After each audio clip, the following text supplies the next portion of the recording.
지금부터 문제 나갑니다. 서울대 진학률만 봐도 거의 다 강남구, 대치동, 사교육 특구에서 보통 많이 진학을 하잖아요. 입시가 너무 빨리 변해요.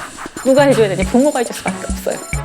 내신 점수 따기가 수월한 학교에 갔다면 분위기가 안 좋았을 가능성이 크잖아요, 엄청. 부모의 경제력이나 소득 수준에 따라서 애들이 다니는 학교 분위기 자체도 엄청나게 차이가 나는 거죠. 그렇게 쟁쟁하게 어릴 때부터 사교육을 많이 받은 애들을 어떻게 이겨요? 초등학교 들어갈 때 이미 인지적인 능력에서의 가족병에 따른 격차가 상당히 크게 발생해 있다. 어차피 공부해봤자 계속 가난할 건데 뭐하러 해. 결국은 다 돈이잖아요. 돈이 있으면 이렇게 공부도 쉽게 할 수 있구나. 다음 보기가 뜻하는 것은 무엇일까요?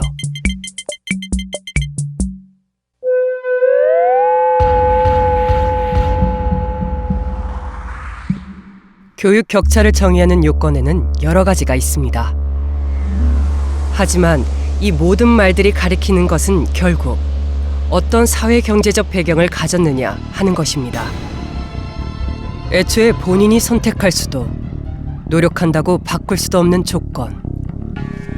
과연 그 애들을 따라갈 수 있을까? 부모님을 노력해서 바꿀 수도 없는 노릇이고, 나는 왜 이런 환경에서 태어났지?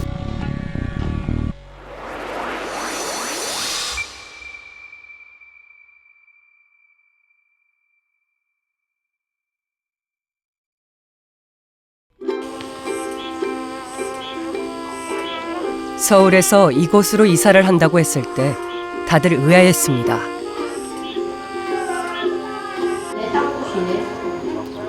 대치동에서 이름 꽤나 알려진 입시 컨설턴트가 사교육 하나 없는 시골로 간다니, 그것도 아이들 교육을 위해서라니 말입니다. 저희 첫째 딸이 이제 중1인데 저희 딸이 고3 때 엄마 나는 이런 이유로 대학을 가야겠어, 내지는 엄마 난 이런 이유로 대학은 꼭 필요하지 않아 라는 말을 듣는 게 제 교육의 목표예요. 그러기 위해서는 이 아이가 초등학교나 중학교나 고등학교 때 다양한 경험을 했으면 좋겠어요. 근데 서울에서는 그럴 수가 없어요. 왜냐면 자기 주변 애들은 다 학원 다녀야 돼. 혼자 놀아야 되잖아요. 만약에 우리 딸이 대학을 가야 할 것 같아라고 하면 시골이어도 저는 상관이 없는 사람이고, 그래서 결정을 할 수 있었던 것도 있었던 것 같아요. 학교가 끝나면 학원을 가는 게 당연하지 않은 일상.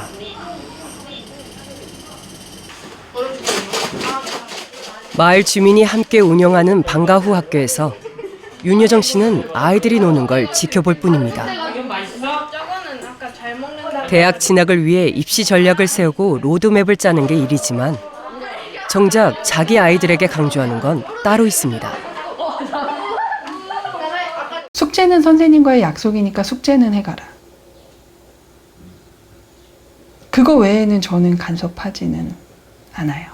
그냥 초등학교 때는 한글과 사칙연상만 할 수 있으면 수능 공부하는 데 지장 없다라고 생각을 하기 때문에, 너가 나중에 수능 공부를 한다고 해도 뭐 요 정도만 된다, 뭐 요렇게. 학원 하나 없는 시골 마을과 대치동은 그 거리만큼이나 큰 차이가 있습니다.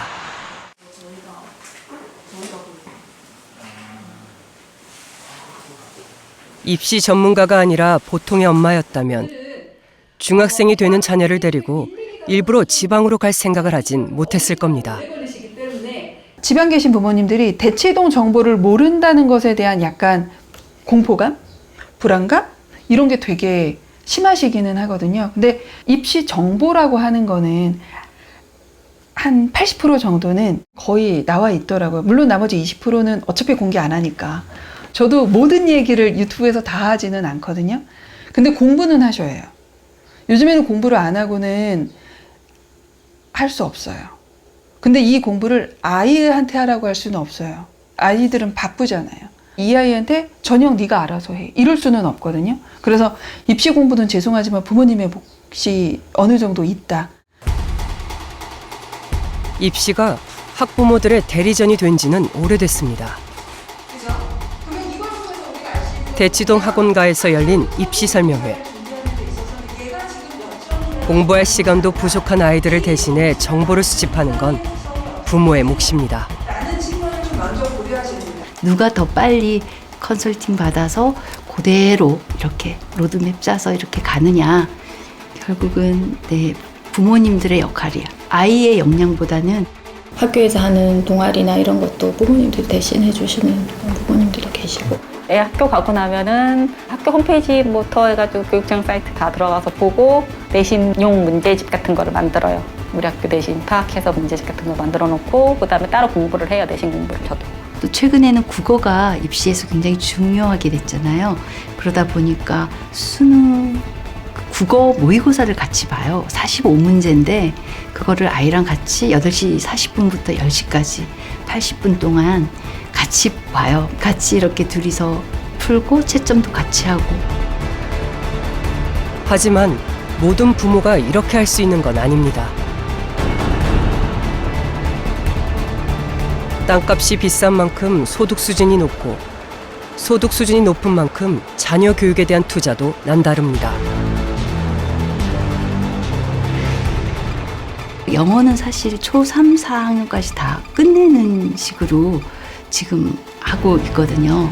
이제 5살, 6살 때부터 그 영어 유치원부터 시작을 해서 미국에도 잠시 가 있었고. 결국엔 요즘에 수학이죠. 내신이든 수능이든. 초등학교 4학년 때부터 수학을 시작했어요. 저희 아들은. 이과라면 더 일찍 시작을 했겠죠. 국어학원을 4-5개 다니는 친구들도 있고 수학 같은 경우는 이제 고정적으로 최상위권 아이들은 이제 항상 3개를 다니잖아요. 수학학원을. 한 달에 2천만 원씩 쓰는 사람도 들어봤거든요. 강남에서 입시에 성공한 어머니들은 서울도가 이렇게 쉬워? 이렇게 주변에 많아? 이럴 정도로. 근데 아무래도 정보나 또 이런 그런 그 자원이나 이런 게 많으니까 확실히 사교육 1번지라는 수식어에 걸맞게 대치동에만 1,000개가 훌쩍 넘는 학원들이 밀집해 있습니다.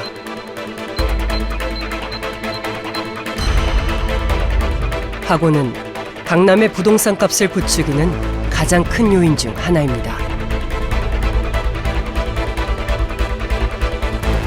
밤 10시만 되면 어김없이 드러나는 우리 교육의 민낯.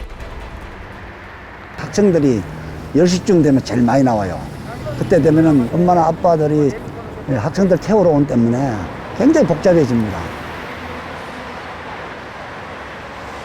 거리로 쏟아져 나온 행렬은 모두 입시라는 목적지를 향하고 있습니다.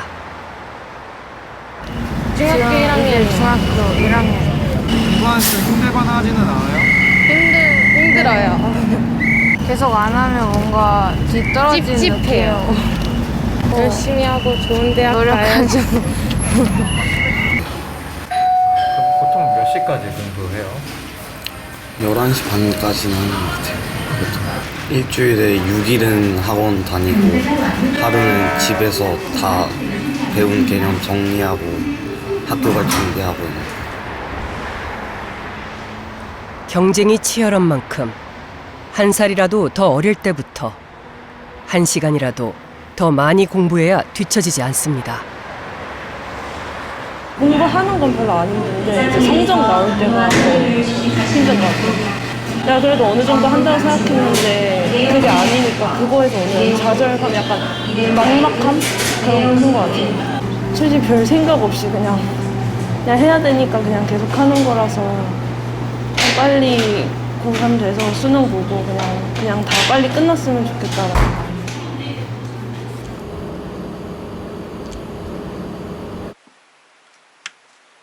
열심히 공부하는 것만으로는 부족합니다.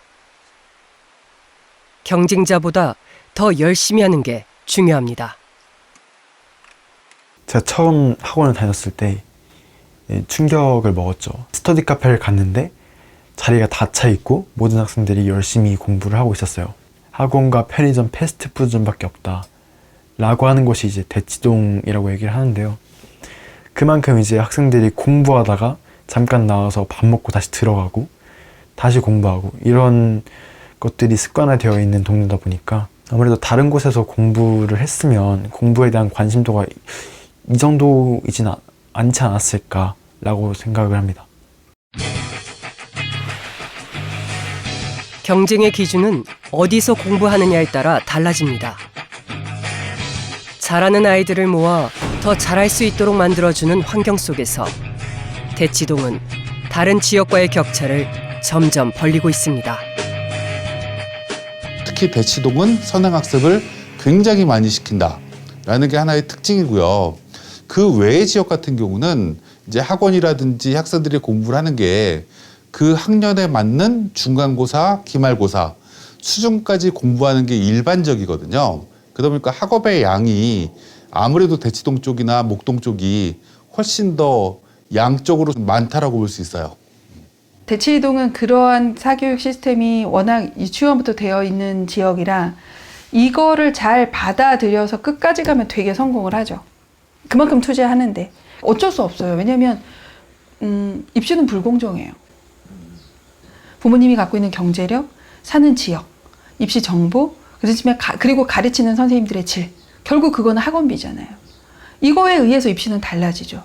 이게 뭐 언제나 안 그랬나요? 교육 문제를 언급할 때마다 늘 빠지지 않는 곳.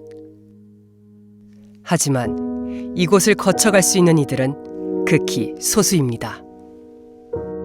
저는 다른 집도 그런 줄 알았어요. 거의 집 절반이 곰팡이 피고 가끔씩 누수 생기는 그런 집에서 생활을 했었던 적이 있었는데 어리다 보니까 다른 집도 이런 겨울이 되면 원래 곰팡이가 피는구나 그렇게 알아왔는데 다른 집들은 깨끗한 거예요. 벌레도 잘 안 나오고 이런 거를 보면서 확실히 우리 집이 다른 집보다 못 사는구나.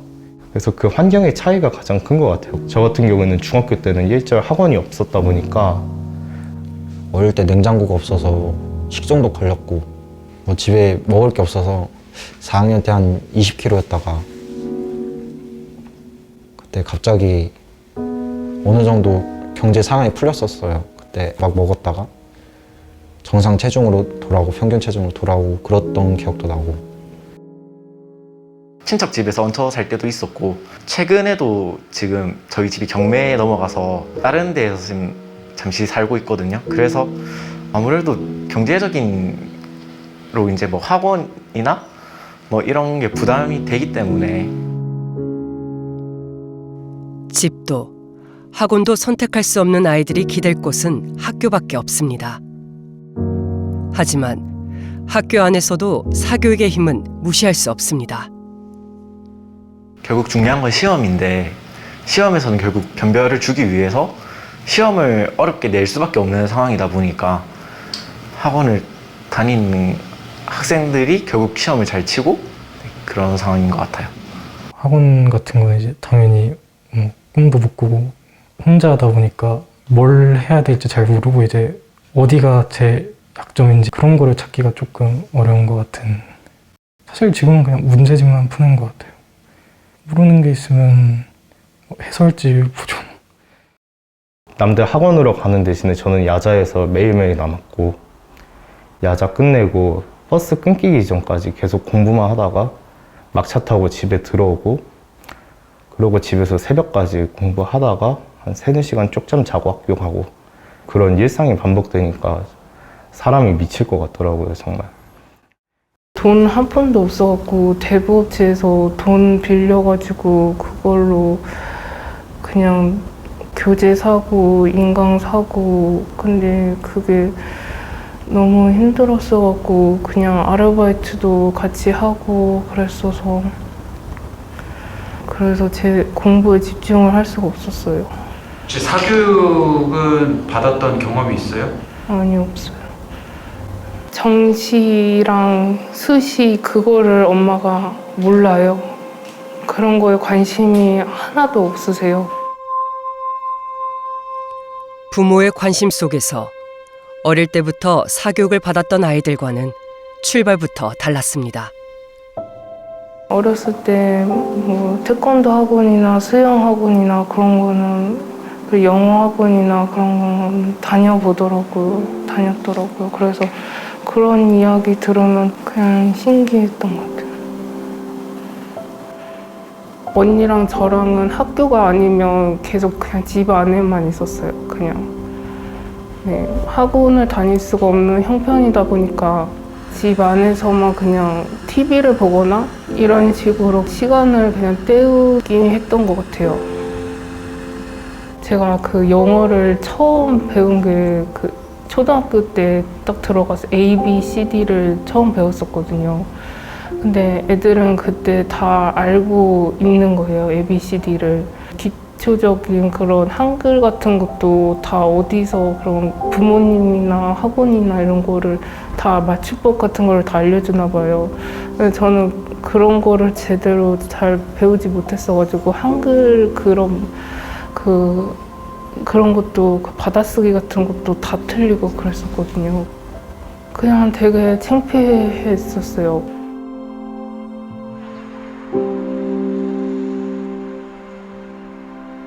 남들과 비교하기 시작하면서 일찍 좌절을 배워야 했습니다.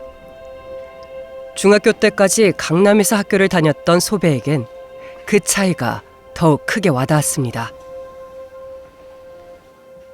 애초에 시작점이 다 영어 유치원을 다녀온다던가 아니면 유학을 갔다 온다던가 그런 경우가 많아서 초등학교 때 원어민 수업을 많이 하더라고요. 근데 일단 막 기초적인 것부터 시작하는 게 아니라 회화적인 걸 발표하는 시간이 너무 많았는데 저는 정말 배운 것도 없어서 잘 모르겠는 거예요. 근데 저만 또 못하더라고요, 정말. 그래서 되게 많이 울었어요, 그냥 그 시간만 되면은. 근데 제가 이제 초등학교, 중학교 때 늘 그런 환경에서 지냈잖아요. 그래서 그게 내가 되게 멍청하구나 라는 생각을 하면서 이제 고등학생 때까지 그렇게 이제 자란 거예요. 나는 되게 다른 애들보다 머리도 나쁘고 멍청한가 보다 그런 생각을 했어요. 스스로를 탓하며 보낸 시간. 점점 혼자가 됐습니다. 친구들을 따라가고 싶어도 그럴 수가 없었습니다. 친구랑 놀자 하면 다 학원 가니까 그냥 집에 혼자 있게 된 것 같아요. 친구 한 명 집에 놀러 갔는데 걔는 학원을 하루에 6개씩 거의 다니는 애였고 집에 놀러 가서 그 애랑 놀고 있는 순간까지도 걔 엄마가 계속 영어 라디오랑 영어 테이프랑 영어 비디오를 틀어주셨었어요. 그러니까 걔는 그냥 그러려니 하고 또 성적 잘 봤더라고요. 교육 환경이 그렇게 시작점이 달랐기에 좀 서로 같은 공간에 있지만 뭔가 섞이지 못했던 것 같아요. 시작점은 학교나 학원이 아니라 부모가 누구냐에 따라서 달라집니다. 2008년에 태어난 아이들을 초등학교 5학년이 될 때까지 추적 관찰한 연구 결과는 이런 사실을 뒷받침하고 있습니다. 인지적인 능력에서의 가족 배경에 따른 차이가 그럼 과연 몇 살 때부터 나타나는가? 그래서 저희 연구 결과는 3세 이전부터 이미 드러나기 시작해서 3세 때가 되면은 상당한 유의미한 격차가 발생을 해 있고 그로부터 3세부터 7세까지 계속 증가를 합니다, 격차가. 그리고 초등학교 입학하는 만 7세부터는 이미 격차가 상당히 크게 발생해 있다. 아이들의 인지적 발달의 불평등을 효과적으로 태클을 하려면은 초등학교 이후보다 사실 초등학교 이전에 또 관심을 가질 필요가 있다. 초등학교 이후도 사실 저학년 부분에 하여튼 조금이라도 이른 지점에서 더 효과적으로 드러나는 격차를 더 줄일 수 있는 포텐셜이 더 있다라는 함의가 있다고 생각을 합니다. 네. 격차는 시간이 갈수록 누적됩니다. 어릴 때 그 간격을 좁히지 못하면 타고난 환경이 미치는 영향력은 점점 더 커질 것입니다.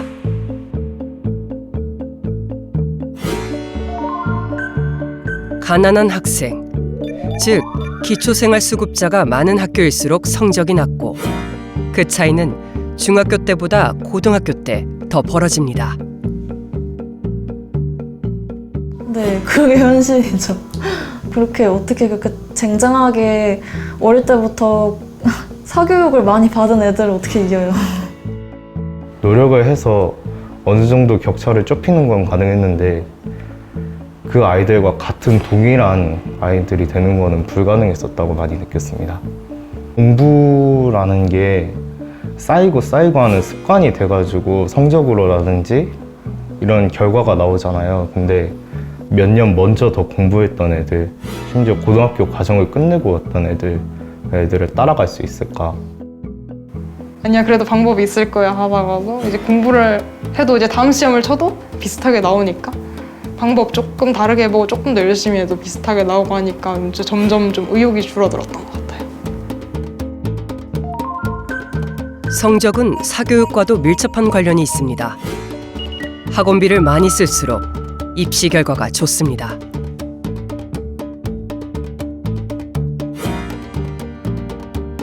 학교 안에서 아이들이 체감하는 현실은 통계보다 더 가혹합니다. 좌절이 반복되면 포기하기 쉽습니다.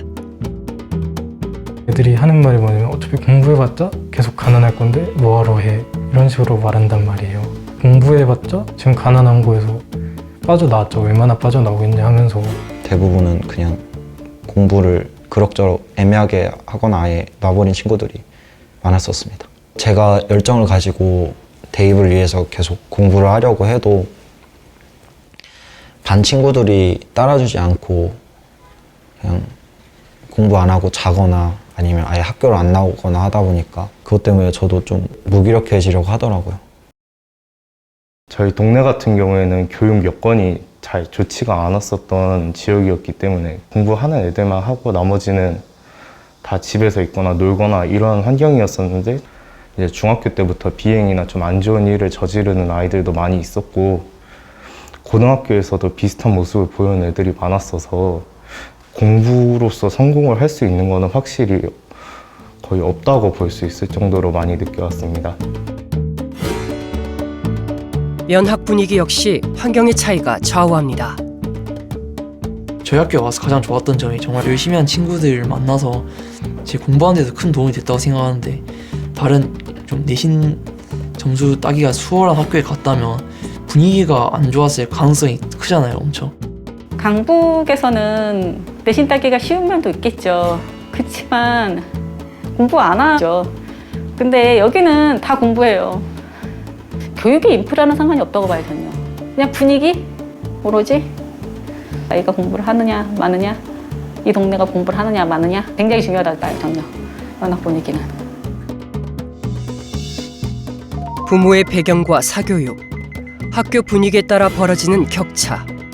이 모든 건 결국 사는 곳이 어디냐로 귀결됩니다. 눈여겨볼 만한 대목이 뭐냐면은 이제 그 거주지 분화가 상당히 심화된 점. 그게 이제 거주지 분화가 계속 심화하면 할수록, 소위 이제 중산층 비율이 높아지는 지역하고, 중산층 비율이 계속 떨어지는 지역하고, 결국은 애들이 다니는 학교 분위기 자체도 엄청나게 차이가 나는 거죠. 그래서 강북에 있는 그 교장 선생님들 만나보면 가장 큰 애로사항이 조금 공부 좀 하고, 그 다음에 의욕이 있고 이런 학생들은 중학교 때 이미 다 강남으로 집으로 옮긴다는 거예요, 사실은. 그래서 그 남은 자원만 가지고 경쟁하기에는 그 표현은 맨 땅에 헤딩하기하고 똑같다는 거예요, 이게. 이게 뭐 이렇게 뭐 크게 열심히 가르친다 해서 달라지기 어려운 지경까지 지금 가 있다. 수능이 끝나면 강남은 전세난으로 몸살을 앓습니다. 거주지를 옮겨서라도 자녀에게 입시에 유리한 환경을 만들어주기 위해서입니다. 입시 제도가 학력고사에서 수능으로 바뀐 지 올해로 30년. 처음부터 이런 결과를 예상했던 것은 아닙니다. 원래 대학 수학능력시험을 정의를 내리면서 고등학교 교육과정을 정상적으로 이수한 사회면은 누구든지 대답을 할 수 있는 문제를 내겠다. 최소 기준을 재겠다는 뜻입니다. 그런데 대학에서 최소 기준으로 안 쓰고 이거를 당락을 결정하는 기준으로 쓰게 되니까 거기서 갈등이 생긴 겁니다. 암기 위주의 교육에서 탈피하고자 만들었던 수능을 맨 처음 설계하고 시행한 박도순 교수. 그는 지금의 입시 현실을 어떻게 바라보고 있을까? 입시라고 하는 것이 고등학교 교육 과정을 완전히 지배하고 있어요. 이게 보통 문제가 아니에요. 왜 시험이 교육 과정을 지배하느냐고요. 교육 과정이 있고 나서 그 결과를 알아보기 위해서 시험을 본다든지 평가를 하는 거지. 원래 교육이라고 하는 것이 각 개인이 가지고 있는 그런 좋은 점을 찾아내서 그것을 북돋아주고 길러주는 게 교육의 근본 목적이라고 교육학 개론에 나와 있습니다. 그런데도 불구하고 그렇게 안 하고 있죠. 2002학년도 수능부터는 사교육에 대한 의존도가 높아졌습니다. 수시가 대폭 확대되고 입시 전형이 다양해지면서 정보력의 중요성이 커진 것입니다. 입시 컨설팅이라는 건 과거에 없었어요. 2001학년도까지는 등수가 공개됐기 때문에 그때는 배치표 이거 가지고 학교 선생님들이 상담을 하고 그것에 따라서 원서를 쓰려고 하고 이제 뭔가 눈치 작전 하나만 존재를 했었죠. 2002학년도 이후에 이제 기억하실 거예요. 하나만 잘해도 대학 갈 수 있다. 그래서 그때 이제 내신만으로 가는 전형이 만들어지기 시작하면서 이제 우리나라 대학 입시가 올림픽 같아진 거죠. 그래서 이제 100m, 200m, 400m, 800m 등등 종목이 나눠지다 보니까 내가 어느 쪽의 종목이 나한테 유리한 건지를 판단하고 그것에 맞춰서 계획을 짜는 게 무엇보다 중요하기 때문에 전략이 중요해진 입시가 2002학년도 이후에 지속되고 있다고 보시면 될 것 같아요. 그동안 입시 제도는 크고 작은 변화를 거듭하며 점점 복잡해졌습니다. 입시가 너무 빨리 변해요. 아이들은 모른다고요. 엄마가 공부를 해서 그 입시를 세팅을 해줄 수밖에 없는 거예요. 너무 할 게 많죠. 생기부 활동 이런 것도 또 챙겨야 되고 그 외에도 뭐 봉사니 뭐니 아이가 혼자서 하기는 힘든 것 같아요. 결국은 다 돈이잖아요. 좀 그런 것 같아요. 먹고 살려고 돈 벌면 그거 못 하잖아요. 몸으로도 못 뛰잖아요. 그러면 애 혼자 그거를 혼자 할 수는 없죠. 도움이 필요할 때 가장 발빠르게 대응한 곳 역시 사교육이었습니다. 입시 제도가 바뀔 때마다 사교육 시장은 급성장했습니다. 대학 입시가 작년에도 올해도 내년에도 똑같은 패턴으로 아이를 뽑으면 입시 결과가 누적이 되기 때문에 이걸 가지고 예측을 할 수가 있죠. 근데 입시가 바뀔 때는 그런 무언가 틈새라든지 이런 쪽을 이제 알려주는 게 컨설팅에서 하나의 방법인 거죠. 학부모들 입장에서는 이 하나의 제도가 바뀌는 거에 따라 다양한 나비 효과가 생길 수 있는 거거든요. 그러다 보니까 작년과 이 점이 달라졌어. 그럼 이게 어떤 영향을 끼치지? 라는 거에 대해서 굉장히 주목할 수밖에 없고 그랬을 때 이제 누적적으로 경험이 있는 분들을 찾게 되는 게 이쪽의 시장이 조금 이제 확대되는 하나의 방향인 것 같아요. 수능 문제가 다 뭐였냐면 30문제 중에 28문제 니네 기출 분석 좀 했으면 풀게 해줄게. 그리고 2문제 니네 요거 못 풀걸. 만점 나오면 우리 큰일 나. 문제 이상하게 냈다고. 요런 냄새가 너무나 짙었다는 거죠. 예전 기출문제를 가장 빠르게 푸는 방법이 스킬이거든요. 그러니까 그렇게 비슷하게 나와주면 많이 그렇게 나왔었어요. 그러니까 어차피 이쪽 사교육 시장도 거기에 따라서 반응을 하는 거잖아요. 계속 절대값과 미분 가능성이 나오네? 작년에도 아니고 또 나왔네? 야, 앞으로 절대값 보이잖아? 이렇게. 그게 통하죠, 당연히. 지난 17일 시행된 2023학년도 대학 수학능력시험에 대한 이의 신청 게시판에 올라온 글 가운데 영어 영역 23번 지문이 사설학원 모의고사 문제와 동일했다는 지적이 올라왔습니다. 사교육에서 적중률이 높은 수능 예상 문제를 더 빨리 풀 수 있는 방법을 가르치면서 재학생보다 재수생이 유리해졌습니다. 2023학년도 수능 지원자 중 재수생의 비율은 26년 만에 최고치를 기록했습니다. 강남은 그 비율이 평균보다 2배가량 높습니다. 입학할 때도 이제 저희 학교는 4년제 학교다 이런 얘기를 이제 선배들한테 우스갯소리를 좀 많이 들었는데 다들 목표치가 높고 이렇게 만족하지 못하는 경우가 많으니까 재수를 하는 경우가 많은 것 같습니다. 보통 한 중상위 대학을 가도 이제 난 완 최상위권을 가겠다, 의대를 가겠다라고 하면서 재수를 하는 경우가 많아서 70% 정도는 다들 하는 것 같습니다. 재수생은 상위권 대학일수록 더 많습니다. 하지만 입시에 유리하다고 누구나 재수를 선택할 수 있는 건 아닙니다. 저희 같은 경우 지원되는 게 전혀 없다 그러면 서울대학교라도 못 답니다. 솔직히. 본인이 원래 가려고 왔던 데는 의대를 가려고 했던 건데 아들이 맨 처음에 그 성적 받아보고 나서 다시 재수하면 어떻겠냐는 의사를 표시를 하더라고요. 그래서 저는 솔직히 좀 너무 힘들어가지고 재수할 생각은 하지 말라 그랬어요. 다른 학부모들은 도시락싸들고도 도와주고 뭐 다 하는데 제가 해줄 수 있는 게 없고 하기가 너무 힘들고 어렵다 보니까 못한다고 하지 말라고 안 된다고 얘기해놓고도 마음속으로 많이 좀 안 좋았죠.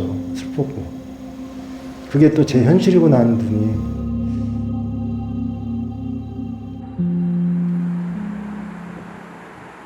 오늘 같이 컨설팅 진행할 이스나 컨설턴트라고 하고요.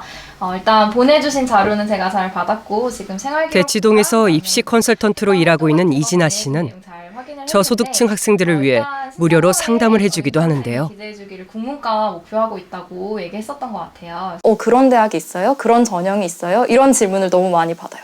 그러니까 만약에 서울이나 좀 혹은 집이 잘 사는 소위 말해서 그런 친구들 같은 경우에는 좀 다양하게 정보를 갖고 있고 그중에 본인이 선택을 하는 느낌인데 그렇지 않은 친구들 같은 경우에는 눈앞에 있는 선택지가 적다 보니까 조금 등 떠밀리듯이 이 길밖에 없구나라고 생각하게 되는 경향이 좀 많은 것 같아요. 사실 더 많은 걸 할 수 있는데 정보를 못 얻어서 내가 선택지가 줄어든다면 그건 나중에 학생한테 굉장히 후회되는 지점일 것 같아서 이런 부분이 조금 걱정스럽고 좀 많이 느껴진다, 교육 격차가. 그런 생각을 하는 것 같습니다.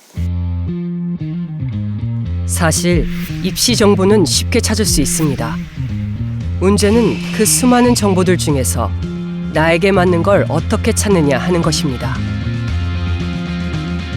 교육에 관련된 정보가 많긴 하지만 그게 무료로 풀려있는 경우는 거의 없고 있다 하더라도 학생이나 학부모님 입장에서 찾기는 되게 어렵죠.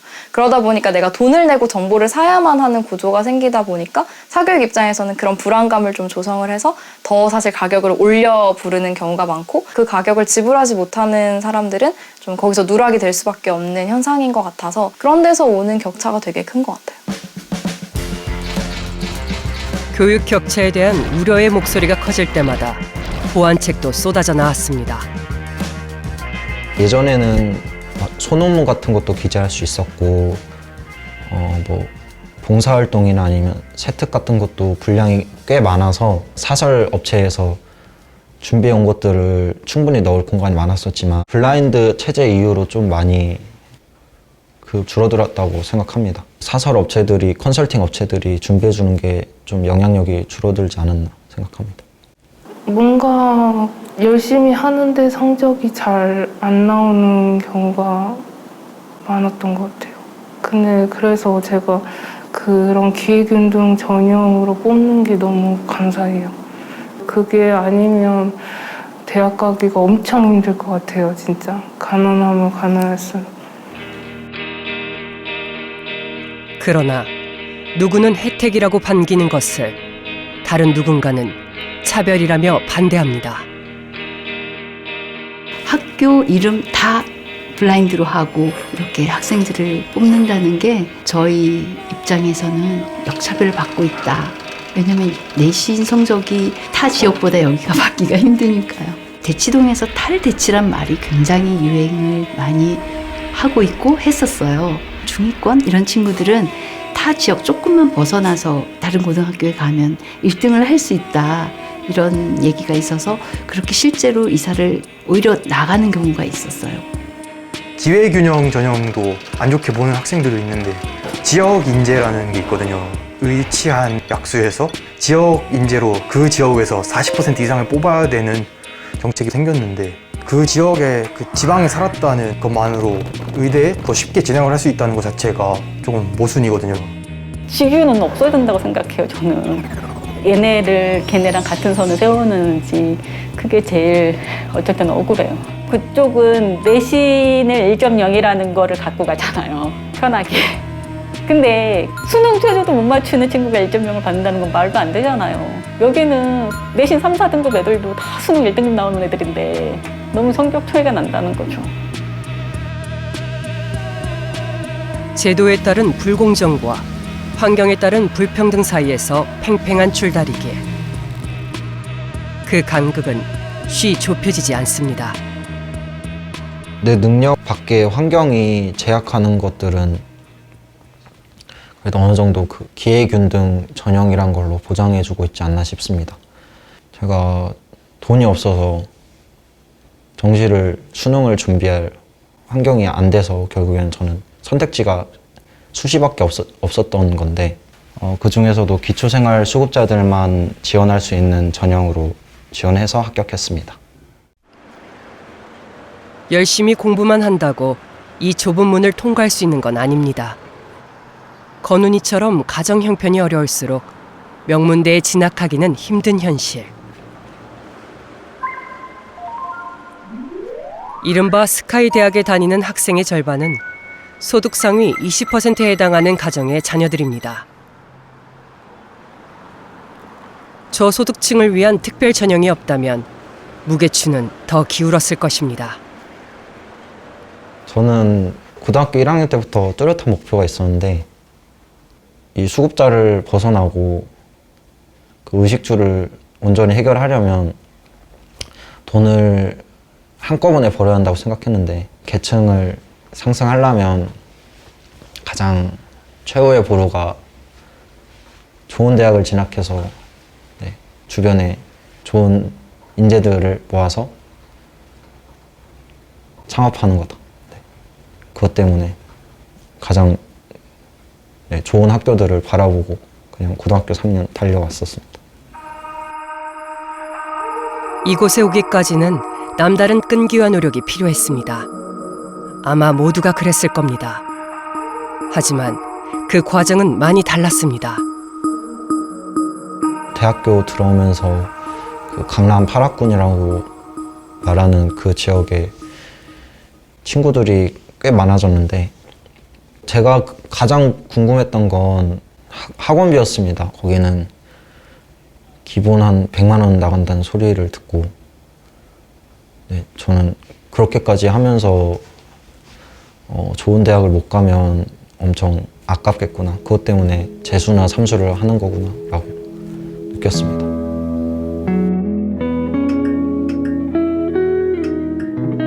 창업을 해서 가난에서 벗어나겠다는 꿈이 있었기에 길고 힘들었던 시간을 견딜 수 있었습니다. 교육과 관련해서 갖고 있는 꿈을 꾸는 만큼 성취도 이루어지는 거니까 꿈이 너무 그냥 빈약하면은 성취 별로 클 수가 없거든요. 중요한 거는 교육 포부라는 것도 이제 부모 교육 수준하고 가구 소득에 강력한 영향을 받는다는 점. 소득 수준이 낮은 지역에는 롤 모델로 삼을 만한 사람도 없고 굉장히 부정적인 이야기만 많이 들리고 그러면은 그런 상황에서 강철 같은 의지, 놀라운 노력, 뭐 그런 걸 발휘할 걸로 기대하기가 상당히 어려운 거죠. 그래서 꿈 자체가 이제 사라져 버리거나 뭔가 해도 잘 안 될 걸로 완전히 이렇게 어떤 그 믿음을 갖게 되면은 사실은 분발한다는 걸 기대하기 어려운 거죠. 어쩌면 눈에 보이는 격차보다 보이지 않는 격차가 더 클지도 모릅니다. 내가 뭔가 실패하거나 뭔가 잘 안 되면은 떳떳하게 이렇게 도와줄 수 있는 부모님이 든든하게 있지는 않은 것 같다. 약간 이렇게 생각을 하게 됐고 가난에 대한 사회적 인식이라는 게 막 부끄러운 것까지는 아니라도 막 그렇게까지 좋지는 않으니까 이제 아무래도 그런 면에서 자신감이 좀 많이 줄어들고 해서 약간 좀 그랬던 것 같아요. 기가 죽어가지고. 흔히들 부모 보고 배운다 막 그러잖아요. 부모가 가난하니까 뭐 걔도 가난한 길로 빠지는 거지, 이런 인식이 되게 많은 것 같아요. 애들이 이제 막 이래서 이제 막 가난한 가정은 막 아이를 낳으면 안 돼 막 이런 식으로 말하는데, 들으면서 약간 막 약간 좀 씁쓸하다고 하죠. 그랬죠. 약간 노력해서 바꿀 수 있는 거였으면 노력해서 바꿨겠지만, 정말 부모님을 노력해서 바꿀 수도 없는 노릇이고, 나도 저런 환경에서 태어나고 싶다, 근데 나는 왜 이런 환경에서 태어났지? 이런 생각을 좀 했던 것 같아요.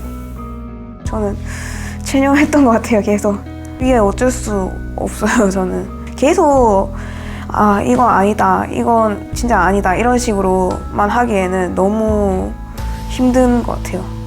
그래서 체념을 할 수밖에 없어요. 한쪽에서 체념하는 사이 다른 한쪽에서는 격차를 더 벌리기 위해 고군분투합니다. 온전히 자신의 노력과 실력으로 입시를 치르는 것이라 착각을 하면서 말입니다.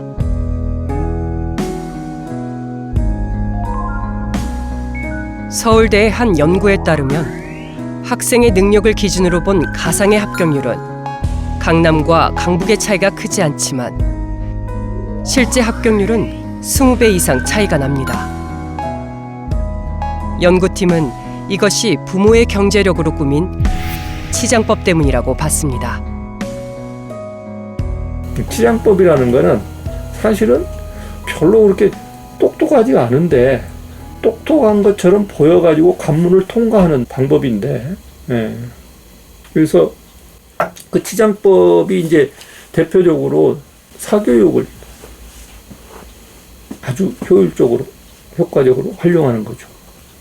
학교에서 학생들을 가르치다 보면 학생들이 분명히 사교육의 도움을 받아가지고 좋은 대학에 왔고, 그런데 막상 조금 깊이 있게 이렇게 토론을 하고 대화를 해보면 생각보다 그렇게 대단한 학생은 아니다, 그런 걸 느낄 때가 많거든요. 대학 입시가 바뀌어야 돼요. 대학 입시가. 대학에 어떤 인재를 기르려고 하느냐는 것에 관심을 가져야 되는데, 요즘 4차 산업혁명 시대는 다르잖아요. 집단지성이라든지 소통 능력이라든지 다른 사고 능력, 이게 다른데 무엇을 경쟁을 시킬 거냐가 중요하다고요. 그러니까 이걸 경쟁을 시키면 뭐가 좋아질 것인지 그걸 생각을 해야 되는데, 그 생각을 우리가 좀 적게 하는 것 같다고. 공정하고 평등한 교육을 만드는 것은 굉장히 중요한데, 한편으로는 교육의 본령이 그게 유일한 건 아니라는 거예요. 어떻게 교육이 좋은 민주적인 시민을 양성할 것인지, 어떻게 교육이 함께 어우러져 사는 조화로운 민주사회를 만들 수 있게 사회화를 시킬 것인지, 우리가 사실 간과했던 여러 중요한 교육의 기능 본령들을 좀 다시 이제 회복해야 되는 게 오히려 우리의 과제가 아닌가 싶어요.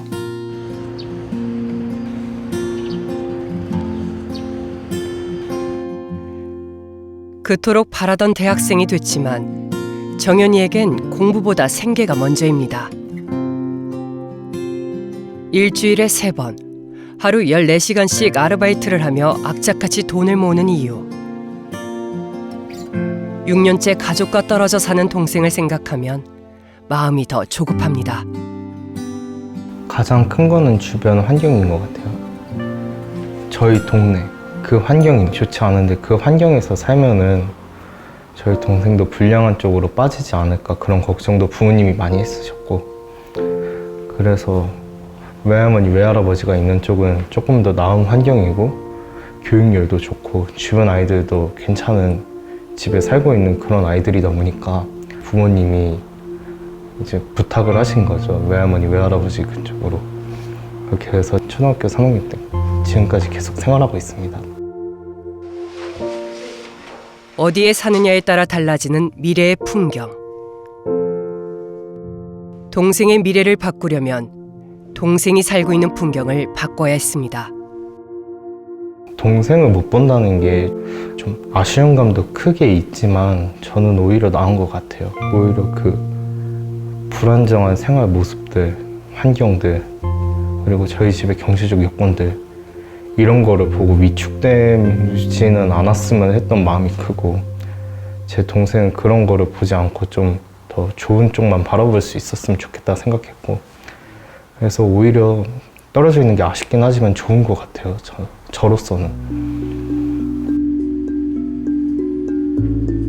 사는 데가 달라지면 보는 눈도 꾸는 꿈도 달라질 거라 믿기 때문입니다. 막 성인이 된 정윤이의 꿈은 한 평짜리 고시원만큼 좁아진 지 오래입니다. 과연 20살 대학생 중에서 저처럼 일하고 공부하고 이렇게 미친 듯이 하는 사람이 있나, 그 생각도 많이 했었어요, 솔직히. 진로는 옛날에는 거창하게 잡아서 많이 생각을 했었는데, 지금은 그저 제 자식한테, 부모님한테 미안하지만 똑같은 환경을 보여주고 싶지 않다는 생각이 사실 굉장히 커요. 제가 그 경험을 했었고, 또 그 과정에서 입는 상처들도 있고, 그걸 알다 보니까